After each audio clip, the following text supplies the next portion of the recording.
Hey guys, today we are going to explore the ultimate question. What happens when we die?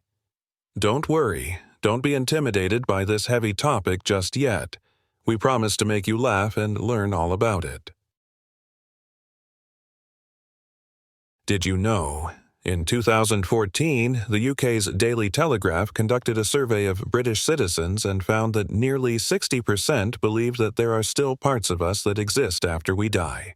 And it's a similar story in the U.S., a country full of Christian believers.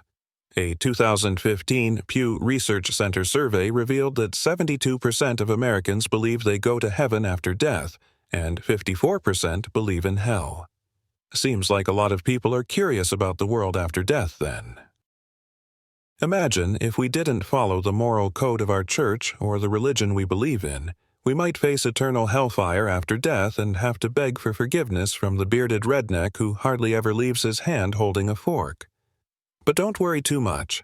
Let's take a look at the reality of what happens to the body after death. Doctors determine if a person is dead mainly by whether the heart has stopped beating and whether there is still electrical activity in the brain. Brain death means total death. Although machines can keep you going for a while, you may also experience what is called cardiac death, where the heart stops beating and the blood stops flowing. Oddly enough, some people who have been saved from cardiac death say they can still sense what's going on around them during that time. Others report seeing light, which is known as a near-death experience. However, when you're brought back from clinical death, you only have a grace period of about 4 to 6 minutes. But if you pass through that light, it's biological death and it's game over, no more. And then things start to get a little less elegant. But who cares if you're dead? Your muscles relax, which means your sphincter relaxes, so that supersized burger and fries you ate for lunch may spill out. The gases in your body may leak and give off a bad odor. Urine from your bladder may leak out. So, death is not a clean thing. Gentlemen, you may even launch after death. Ladies, if you're pregnant, you may experience a coffin birth after death, though this is rare. It's the gas in your abdomen that pushes the baby out as the body expels its internal cargo. You may make a noise in your mouth as the air escapes. Nurses and staff who have regular contact with cadavers have reported that they often hear very alive moans and sighs coming from the body. You may twitch, but that doesn't mean you're alive. It's just muscle contractions. You may even get horny soon. If you die lying on your back, blood may flow to that area, causing it to pool in a certain area of your body, which is called necropsy, the dark purple color you see on TV.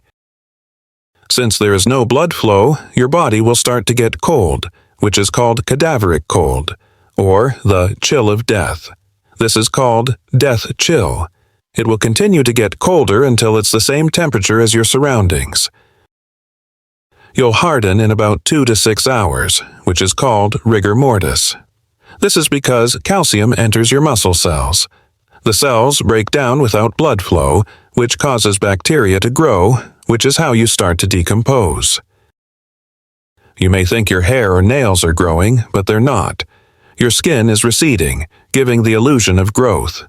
The skin also loosens and blisters appear on your body. The next stage is decay. As bacteria and microorganisms begin to feast on you, you will soon give off the worst odor you could have imagined while you were alive. Some people describe the smell as rotten eggs, feces, and a month-old toilet bowl multiplied by 1,000. Soon, all the soft parts liquefy. Things like bone, cartilage, and hair stay solid, and by the time you're buried in the ground, you've already begun to decompose. But if embalmed and buried, decomposition can be a slow process.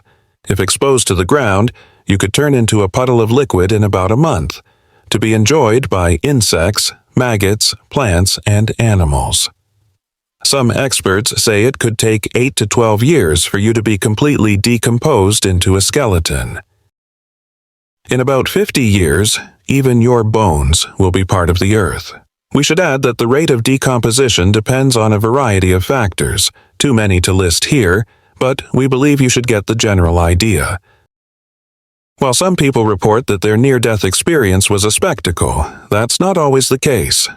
One person wrote on Reddit that his experience was a black void with no thoughts, no consciousness, nothing. So, is there really anything else? French philosopher Descartes believed that the soul is separate from the body, and many religions say the same thing, that maybe something stays when we die. Nietzsche, on the other hand, talked about the concept of eternal reincarnation, meaning that all beings or energies in the universe have always been and will always be repeating themselves endlessly. You will live the same life over and over again, forever.